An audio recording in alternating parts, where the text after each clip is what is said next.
run a team on the outside. Hachimura, Rui, reverse layup is good. What a way to start the game. Great attack by Rui on the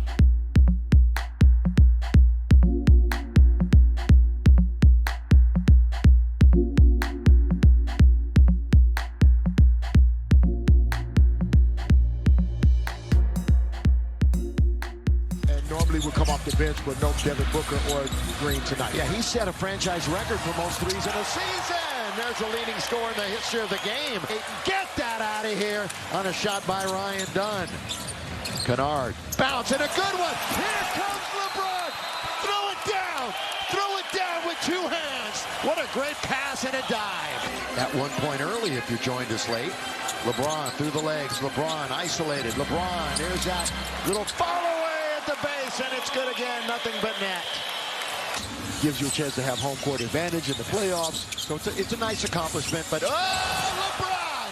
Oh, the look away! And Vando, the two-hand slam on the assist. Very quickly, if it isn't already there.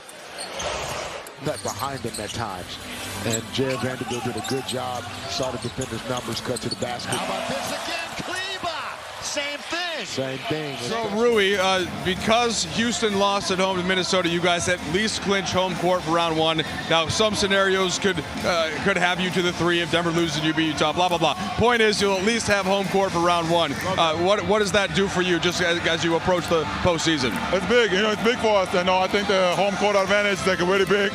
I know, I've been doing the playoff for a couple years, and I know how much important for us. So, yeah, we got that, and we're going to see from there. All right, so this game you guys established control pretty early and were able to kind of put your foot on the gas and put it away in the second half. What was the best thing that you did tonight to get the win? Yeah, they're one of those teams that play so hard. We talk about we gotta match their physicality. Before the game. It was a back-to-back for us too. So, yeah, but we did that from the beginning, and that's why we got this done. All right, one of your shots came off a quick behind-the-back pass from LeBron. He obviously goes on to do a lot of other good things in this back-to-back. What do you continue to see from him at age 41? He been moving crazy these days. I have so much respect for him. He been doing a lot for us, and I think he needs some break too. So I think we got this dub tomorrow. We got Sunday, right? Yeah, Sunday against Utah. Yeah, and then we got a couple days off. So I think we need that, and then we're gonna get for the playoff. Yeah, exactly. So Sunday against Utah, and then most likely you don't play until either Saturday or Sunday. You won't find out yet. What's important to close the season on Sunday the right way, and then what do you guys want to try to get done ahead of the postseason? Yeah, it's been a long season, so we gotta finish it strong, and that's gonna really affect our playoffs. So yeah, we gotta finish it strong. I appreciate it, Rui. And the Lakers pick up the win over the Suns. You combo that with a Houston Rockets loss to the Minnesota Timberwolves, and the Lakers have secured first round of the playoffs, home court advantage. They lock up the 4th seed for sure. We're going to take a look at the standings here. They are still a game behind Denver. Denver plays at San Antonio on Sunday. The Lakers are home versus the Utah Jazz. But big game, Rob. We talked about it in the pregame show. The importance of home court advantage in the playoffs, your body of work for the entire season, your 52 wins going into game 82. Very impressive for this Laker team. Very impressive, Guido. I give them a lot of credit for staying the course. Even though they were without some players, they played hard as a team, as a unit, led by LeBron. I thought the rest of the team, picked up the pieces and were able to get not only the win tonight, but to win the other night, 2 in a row to secure home court advantage. I thought Ayton, he stepped up. Jake LaRavia, Marcus Smart coming back. The role players really did a great job, and Luke Kennard continues to be a major asset for this team. So they have been building that chemistry all along, and it still seems to sustain itself right now. They've beaten two teams to secure the home court advantage. Now they get to see what happens, how they can go forward. And, Rob, you don't know if you're opening up on Saturday or Sunday, but you will have that entire week off. Most likely right now, if it started today, you would be matched up with the Houston Rockets. What does this do to the confidence of this team? Losing your 2 big scorers in Austin Reeves and Luka Doncic. Of course, you still have your superstar in LeBron James. But then to pick up the back-to-back wins, even though everybody's shorthanded right now, including the Lakers, but to get these wins kind of in dominant fashion, and now at least you're opening at home. Well, the Lakers going to play on Sunday, Giddy. We always play on Sunday. But I think what one of the things I want to point out first is the fact that when you make a trade for a guy like Luke Kennard, it's kind of hard to get within the mix. I think with these two guys being out, that has allowed him to get his rhythm. Now he's gotten his rhythm along with the other guys, so they kind of understand him, and they're playing very well without the two big dogs. But what's more important is they're playing good on defense. Even though they didn't rebound well tonight, they had other games where they talk, and you see them communicating, and with their defensive leader back and Marcus Smart, that's even better. So these next two games, I think, his next game, I should say, for Marcus Smart is to get his feet under him and become that floor general in so many other different ways. But I really like the way they're using their hands. Even when Luka was there, he's using their hands to call turnovers, because that's one of the things that we always used to keep track of is tip balls, because tip balls lead to turnovers or something other, like a bad shot or something positive for the Hold them to 25 second half points, I think 9 in the fourth quarter. What were you seeing from your defense, I guess specifically? I thought the whole game, our defense was really physical.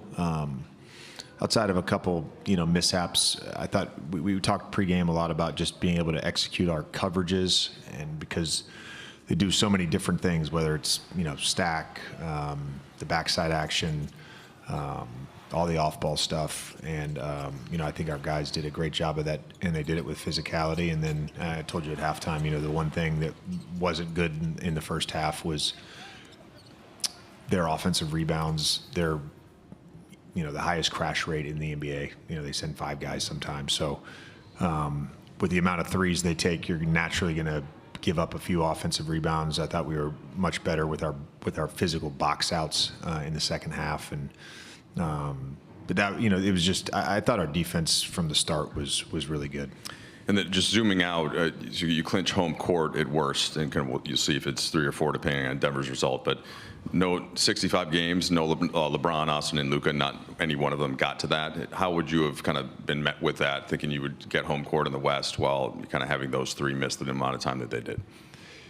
Yeah, I mean, it's probably even more than that. I mean, I think it's our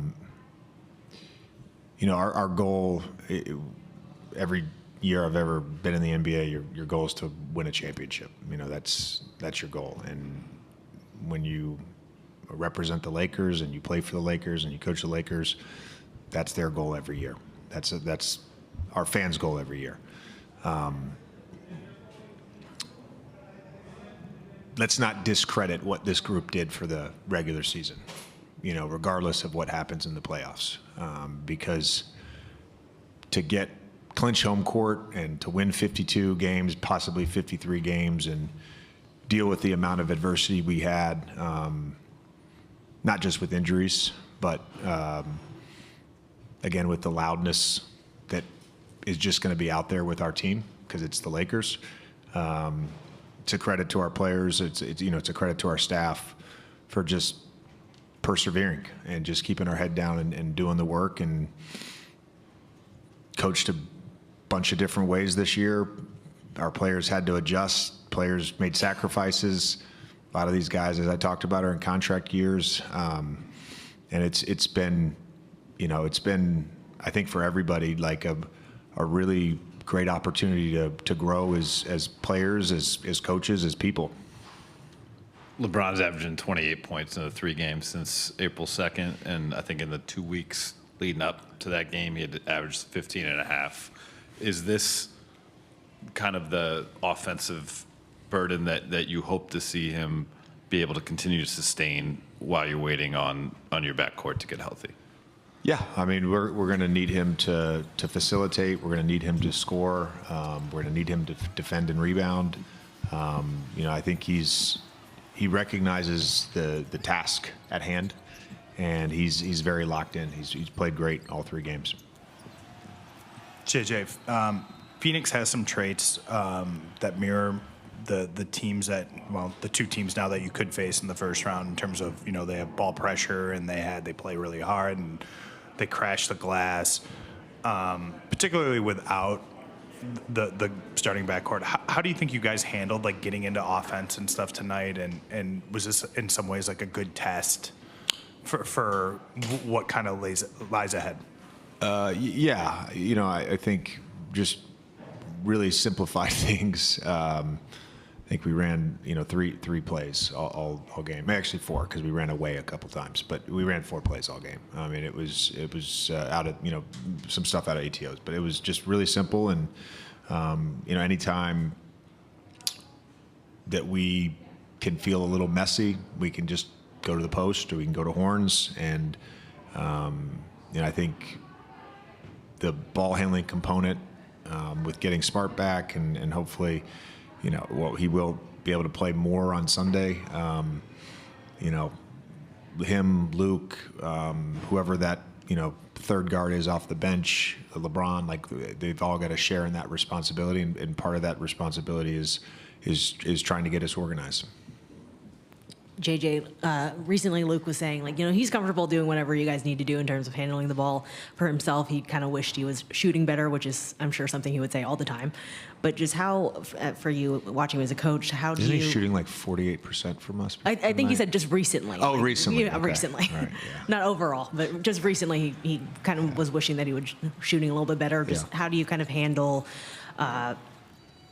a player who's always so hard on himself, but also you're also asking so much of him and kind of keeping those things in perspective and helping him keep those things in perspective. Yeah, I mean, again, I think he's really done a nice job with a role. I don't know. I know he's been a tertiary, secondary playmaker at times in his career, but to be just a full-time on-ball point guard for 30, 40 minutes in a game is it's a new thing and it's a challenge. He's done great. We all feel like every time he shoots the ball, it's going to go in, whether that's a floater, a midi, or a 3. I think he's got a great deal of confidence, and a lot of that comes from his preparation and his work. I think the biggest thing for us is, with our current group, having those other ball handlers so we can give him breaks from being on ball all the time. Starting with this game from start to finish, in what ways did you guys take a step forward tonight? Yeah, offensively, just finding out what has been working for us and sticking to it and taking advantages of some of the mismatches we had. And I thought we did a good job of executing offensively, and then obviously only giving up, I don't know what they ended up with, somewhere in the 70s, but that just kind of speaks for itself. And we got to clean up a few things. Gave up a lot of offensive rebounds, second chance points. It's kind of hurt us the last few games, but overall did a good job. Obviously one more on Sunday that kind of finalizes where you guys are in the postseason, but you do secure home court. What does that kind of do for the mentals when you think of what's to come? Yeah, it's great. Obviously, the last week has been a big shock to everybody with all the injuries and stuff, but to come out last couple games, get 2 big wins, solidify us being at home to start the playoffs it's huge for us. It's huge for it's what we wanted to do, wanted to accomplish, and getting that done is big for us.